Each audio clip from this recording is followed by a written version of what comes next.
Good afternoon, everyone. My name is Martin Ricardo Cientos Orozco. Repeat. Nope, didn't hear anything. I'm going to try that one more time. Good afternoon, everyone. My name is Martin Ricardo Cientos Orozco Jr. Repeat. Right. You ever heard someone's name and you're thinking, what did they just say? But you just try to call them by a different name? Um, since I was a kid, my name has changed. My first name is Martin, but it's gone from Martin to Martin to Marty, Marti. So there's a lot of variations, and when I was a kid, I always thought it was important for me to remember other people's names, especially my teachers. Unfortunately, I never got the same respect back, and something I've been dealing with for quite a while. But when I became a teacher, that was the first thing I really try to learn is everyone's name and also how they say it, because I thought that was really really important. So I'm an academic innovation specialist here at the Santa Clara County Office of Education, and one of my jobs is to help teachers how to blend technology with instruction. So one of my favorite tools, and I think it's a tool that I've used in other classrooms that I've taught, is Flipgrid. So I want you to think about this, right? I want you to think about this for this activity. How do you get to learn not only the names of your students and how they pronounce it, but also a little bit about their history. So one of my favorite tools, as I said before, is Flipgrid. And Flipgrid is one of those tools that allows you to record with video, right? And so in here, this is Flipgrid. So as you saw, I logged in with my Google account. So if your school has a Google Apps for Education account or a G Suite account, you can log in here. Flipgrid is now free, which is amazing. But as a teacher, here's what I would do, right? I would come in here and I would click on a new grid, and it says, if you want your email school domain, connect with students, you can do that. Or here's the different varieties, right? Student ID list, so I'm going to use the PLCs and public grids. I just like using this so people don't have to register with their accounts. But if you do belong in a school, I do suggest one of the top three up here. So I'm going to suggest this one. The grid name, I'm going to call this My ID, My Identity. Down here, MIMY. My ID, my identity. So Mimi, I'm going to just go ahead and put a picture of kids up here, put next. Now it says, do I want to add a password? You can add a password if you want it closed for your students. I'm just going to say launch my grid. And basically view the grid as a student. So I'm ready to share this out. So if I click on down here, this is the grid that my students will see, right?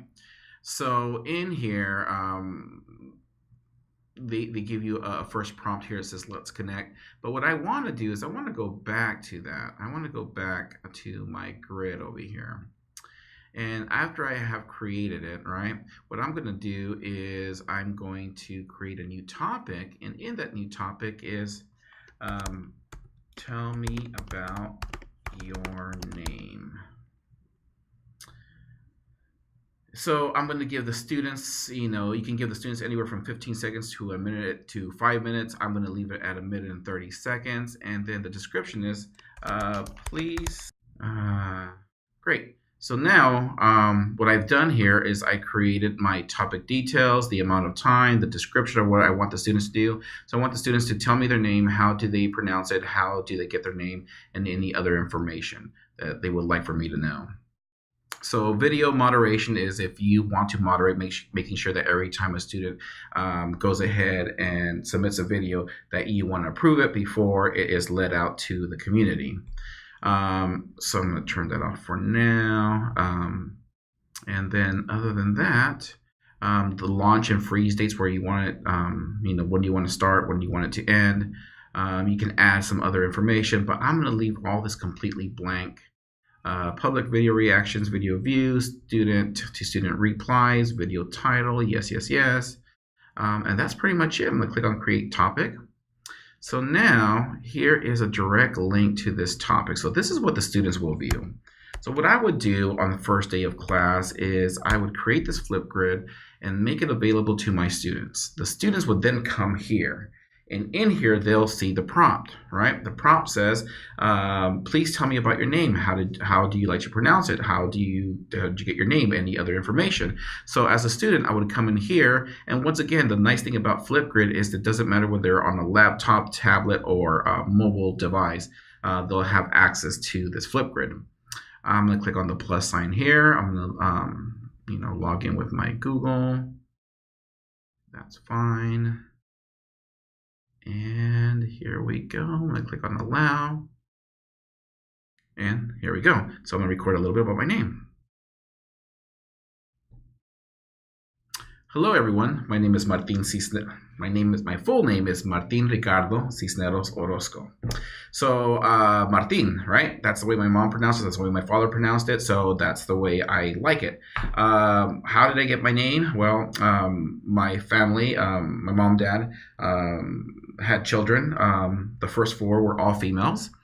And they really wanted their boy, so they prayed to San Martin, a saint. That if they prayed to that wonderful saint, and that if they get a boy, that they would name him after him. And here you go, Martin.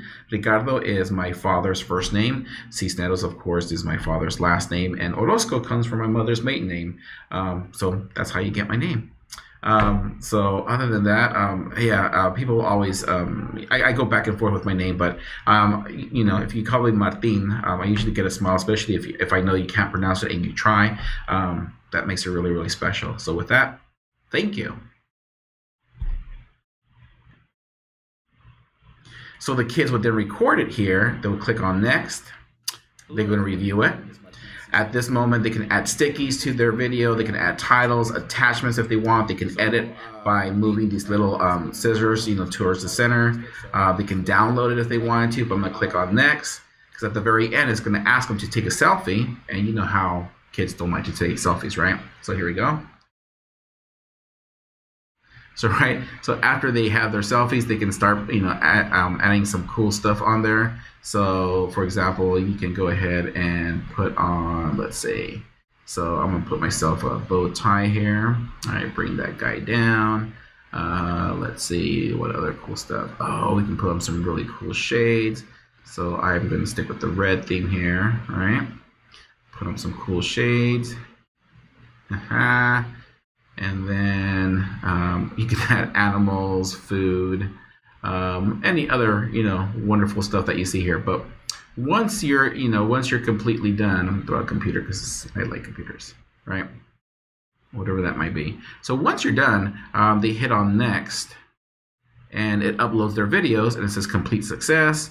What happens now is the teacher would then review it. After it is reviewed, it's posted here, and then that way all the other students can see each other's video, and they can talk about their name and what does it mean to them, and how do they like for people to pronounce it. So I think it's a really great activity. It's a great tool combined together, and if you were anything like me as a teacher, it would take me a while to really understand what my students' names were. But I used to do it by meeting with them one by one, but that would take me quite a bit. This way, I love it because I give them a link, they record it, they can re-record if they want, add goofy stuff if they want to, but it gives me a little bit more of the personal side about my students and about their name. So I hope you enjoy this. Once again, my name is Martin Ricardo Cisneros Orozco, and I will see you next time. Thank you.